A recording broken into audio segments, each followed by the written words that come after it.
Today, huh? Nice and sunny. Yes, no global warming here today. As you can see behind me is a beautiful, perfect sunny day. So you're probably asking, well, what's Tracy doing inside? And I'm not sure. I'm just in between lessons. And I had a great diamond tier lesson this morning, so I thought I'd go over some, while I'm kind of in the momentum of All of Me, one of the great jazz standards of all time that I highly recommend. And I know many of you on Patreon are working on All of Me all the time. It's such a classic, and it's usually like often a set ender for me. It's just such a feel-good songs, and oftentimes people just love it, dancers, singers. So let's go through All of Me today, talk about some easy soloing concepts, maybe review the chords. I do have some time here. We're going to do a good 30-minute lesson, so grab your guitar. I've got my guitar with a little Bigsby here on it, so I might have a little fun doing some Bigsby action. Type in the comments where you are and who you're at if you're watching, tuning in. I know this is a very spur of the moment. I try to just squeeze in some lessons when I can, and some live streams, that is. So All of Me was written in 1931. Django recorded it, I think, maybe just once. I'm not sure if there's more than one recording of Django, but it's definitely a standard. And that version that I'm thinking features Django with his American friends. Lester Young, I think, is on that, and Ben Webster maybe too. Coleman Hawkins. All right, so let's go through it in the key of C. Ready? We're gonna just practice the first 8 bars and talk about some really simple soloing ideas. Key of C, we've got a C chord, C6, E7, A7, D minor. That's the first 8 bars. The melody is this. 1, 2, 2, 3, 4.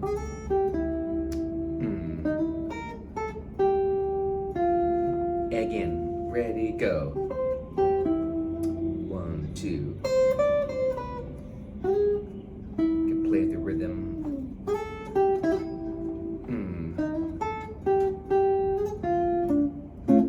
Again. All of me. Why not take all of me? A7, can't you see?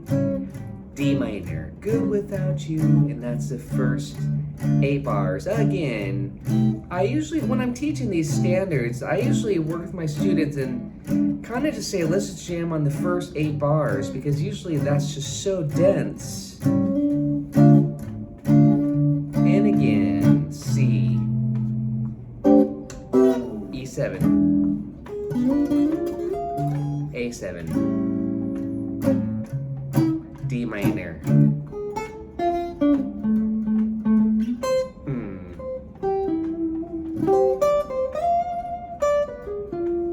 A7. We're just jamming on the first 8 bars. D minor,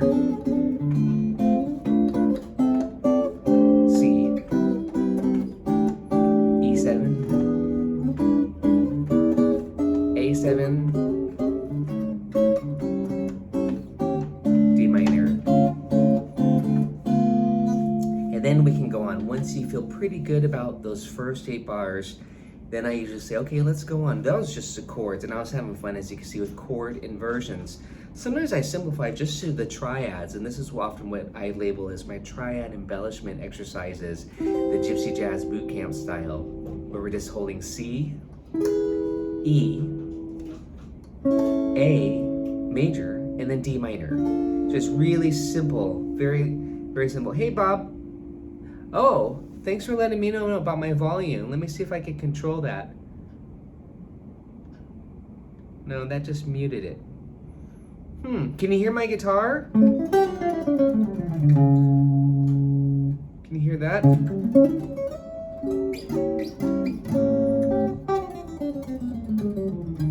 Okay, I'm not sure. Maybe I'll talk louder? I'm not sure. I don't think there's a control here on my volume on my YouTube.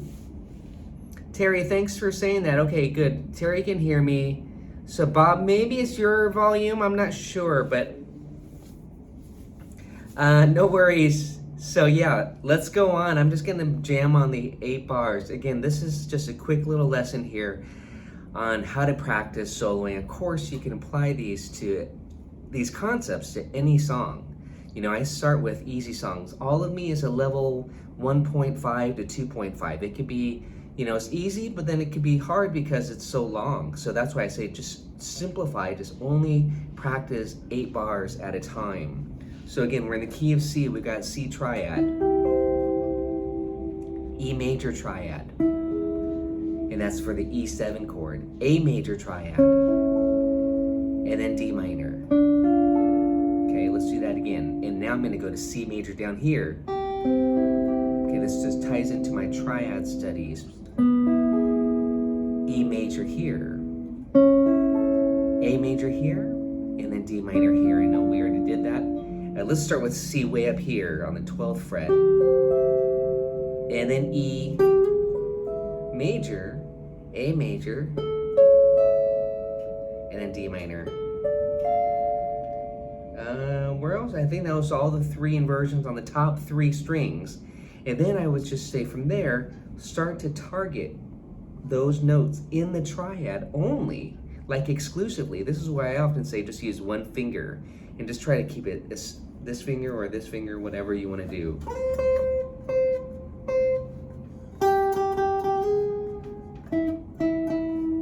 I'll say it A, D minor, again C,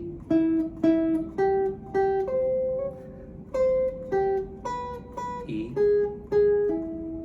A, D minor, and let's do it down here, C, E. This is triads only. A, you could use your other fingers. D minor, C, E, A, D minor. I'm getting a little bit fancy, but I'm still staying chord tones. That's E, A major, D minor,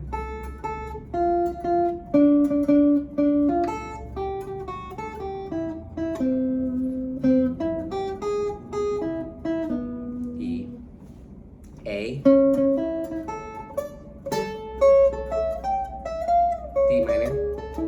And now I just started to finally feel pretty good, comfortable with that progression, the first 8 bars, right? Only hitting chord tones, only exclusively the changes, playing the chord changes so that you can hear them go by the listener. Let's just do that one more time. If you're just tuning in, I'm just going through the first 8 bars of All of Me. Hear the chords, just the first 8 bars, because the song's pretty long. 32 bars, but it's got a lot of changes. I just recommend targeting these triads.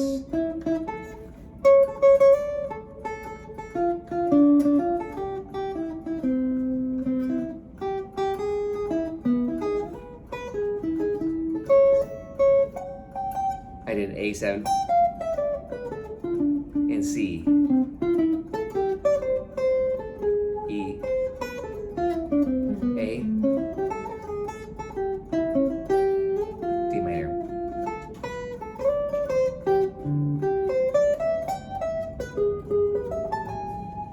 So now again, I've started to have a little bit more fun with these shapes, connecting these shapes. And you can do this on these 3 strings as well. E, A. Okay, you can do that, take it through all the sets of strings. I often, and this is because great soloists like Django, my main inspiration for this, he stayed primarily on the top 3 and 4 strings of the guitar for this style of playing, and the triads are just, they lay super well right here. So that's why I always say master those top 3 strings for this approach. You can apply this to minor swing, Sweet Georgia Brown, Dark Eyes. I have etudes that go through these songs with this method after you've gone So many fun etudes. Check it out on Patreon, by the way. I didn't pump Patreon yet, but if you haven't joined, I know many of you are already on Patreon, so just access those materials, look up triads. And so once you get that triad approach down, then you can start to, once you visualize those shapes, then you can embellish around them. That's why I say you got the lower neighbor,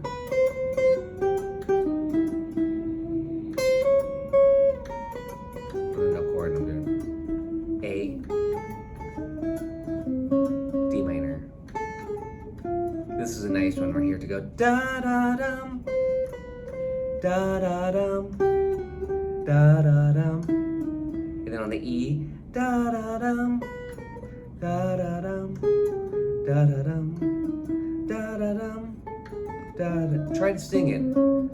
D minor, E, C,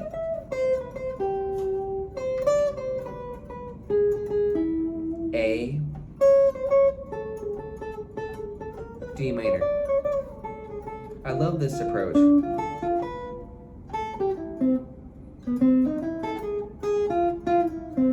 Now I'm doing the upper neighbor. For that E, I went like this. I call this the caravan hack. Many of you know this. I go above it, so you're almost thinking this. On the E7 chord, you're thinking these two triads, E and F. So it gives it that dark Spanish guitar vibe. That's why I call it the caravan hack there. So, and then I apply the same thing on the A7. And then on the D minor, I do E minor and D minor. So there are these two triads. I like that quite a bit. So that's the upper scale tone. You just have to kind of choose what flavor you want. And on the dominant chords, I kind of like it darker. It does remind me of Django, because that gives you the flat 9, the 4, and the sharp 5, flat 13, and then D minor. And then I like this Dorian vibe. Okay, so that's what I'm talking about when I say the upper neighbor, is I think about what scale I would want it to come out of. But I think about the chords, so D minor and E minor. Okay. Hey Chris, welcome. Good to see you here. So again, I like to combine those ideas. These are just, again, my basic soloing strategies. I say master this before you hit scales. And funny thing with all of me, it's so tricky because you can't just use a pentatonic scale for the whole soloing. You'll sound pretty bad if you just stay on C penta. Some songs you can get away with that, like Autumn Leaves, you can get away with that, but you actually have to navigate the chord changes. So I find specifically for all of me, this is the best soloing approach, is start with triads, do some kind of more chord and arpeggio based. So again, these are just right out of my exercises. If you want to grab them, the tabs are in the description. E, A. These are just triads. I know the chord is dominant. Okay, that's the first study essentially. And then you could do your upper neighbor. I am adding on the 4th string. A, D minor. Okay, so that's again just using this triad approach. Then I say, okay, let's combine them. So you get this beautiful Mona Lisa motif.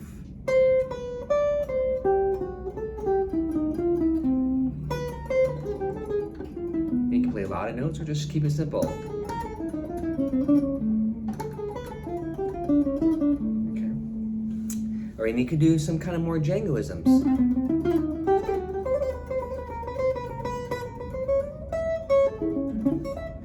Do some arpeggios. It's still just targeting chord tones. So that's kind of the concept.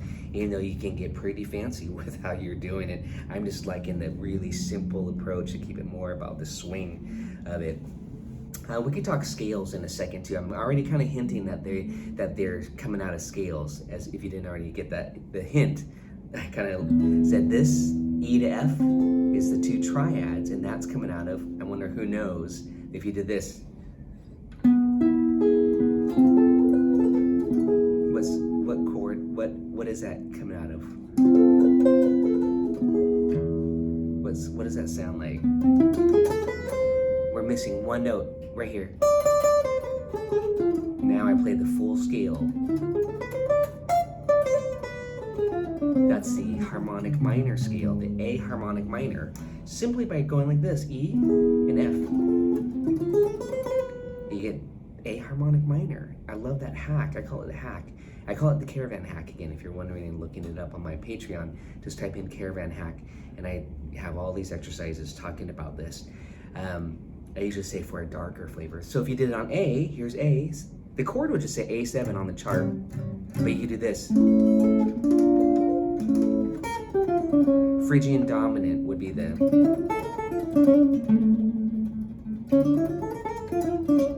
Okay. Yeah, Phrygian would be minor than a major if you want to get technical, but Phrygian dominant would be the name of it if you started on E. But I usually think of it as what's E the 5 of, and it's A. But if you did this on A7, now I'm thinking D harmonic minor, so that would be the parent scale. So again, that's one of my favorite hacks, just thinking super simple triads. Start with just limiting yourself. This is the practice portion of it here.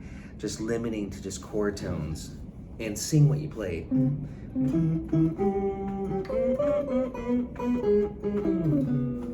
A. D minor. C. E. A. D minor.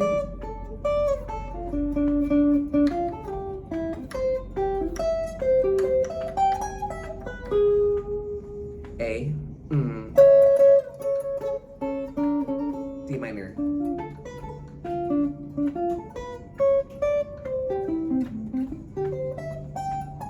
And now I'm starting to add more notes. And now this is what I would call the easy arpeggio method. I'm just kind of talking about how I like to strategize when I'm soloing in these kind of methods, besides just thinking noodling up and down a scale, which again, all of me is not that easy. You actually have to switch. And I do have lessons on the scale choices for all of me if you want to check it out. But again, I really love this approach. That's kind of what I call the easy swing approach. And that's just targeting and outlining chords. I say the next approach, well, actually I want to talk about the easy arpeggios. Now it's face value. I'm just going C6, E7, A7, D minor 6. Maybe I like to go D minor 7 to D minor 6. So that's one other approach that's really sweet. That's basically adding the 7 or the 6. The rhythm player might be just playing C6, but sometimes they might play C major 7. Why? Because the chart says C major 7 sometimes. Some charts say C6. Some charts just say C and they're going to play C6. But for soloing, I like the 7, major 7 that is, and the 6, both of those notes. And now we want to connect.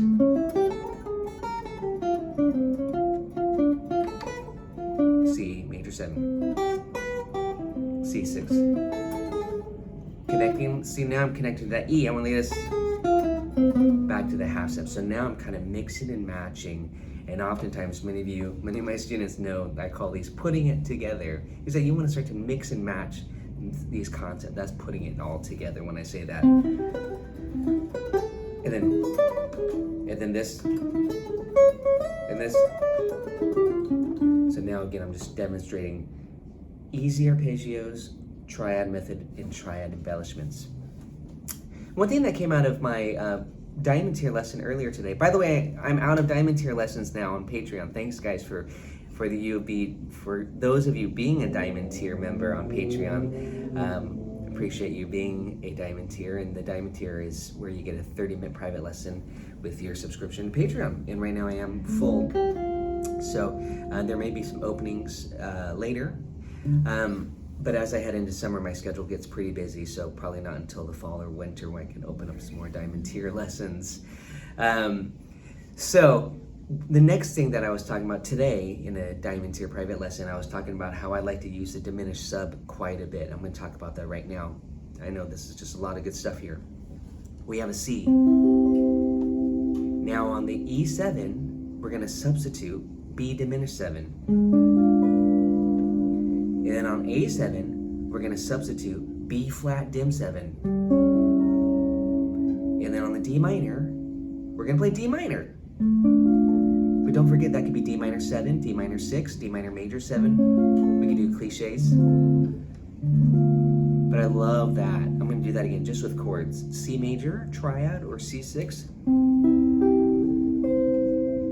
For the E7, B dim. For the A7, B flat dim. This is the strategy approach here. D minor, D minor. But I'm going to add the 9 just for flavor. Okay, we want to do that everywhere actually, but I'm just going to stick right here so you can see this voice leading.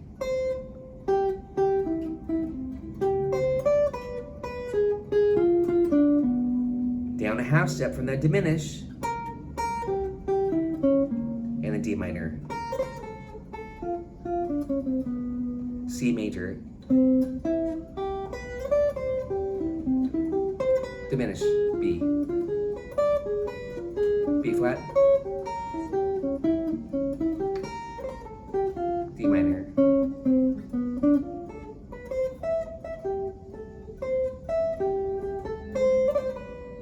And that would be the diminished there. So I just want to talk about this concept, why that works and why that's so sweet. Of course, we could do some arpeggios, but it's more this concept that I just want to share. Make sure you kind of start to work in some of these strategies if it's new for you, especially these substitutions.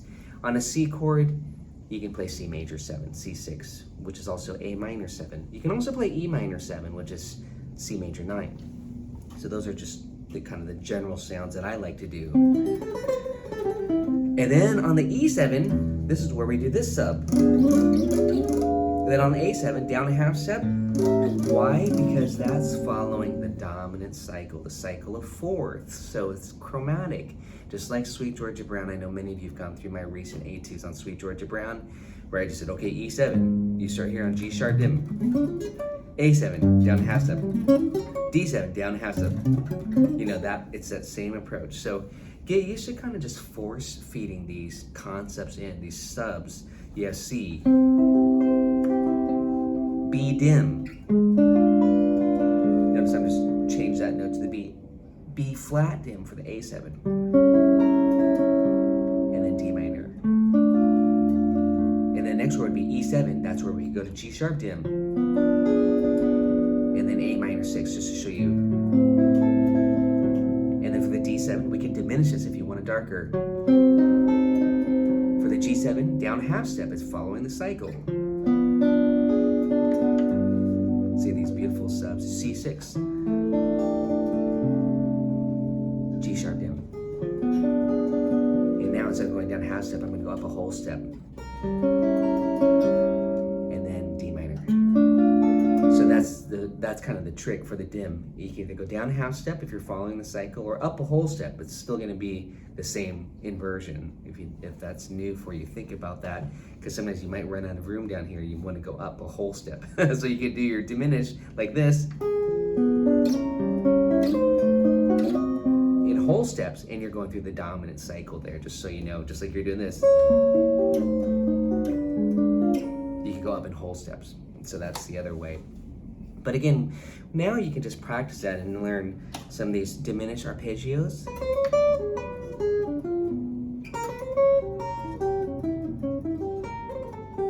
So C, that's B dim for the E7.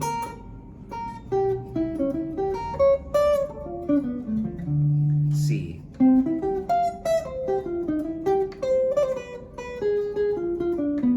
Down a half step. And that's when you go down a half step. That's beautiful because you don't have to think about it. So whatever you just did here, if you stay within this, down a half step, down a half step, you know, this becomes patterns and you're just following that dominant cycle. So again, make a note to yourself, you know, work on Sweet Georgia Brown. That's one of the best songs to get those diminished substitution on the dominant cycle. and then you want to piece it all together. Well, hey guys, thanks so much. I'm going to get ready for my next lesson. I appreciate you joining me on this kind of just a little practicing on all of me. Feel free to join me on Patreon if you haven't already, and we'll see you guys next time. Cheers.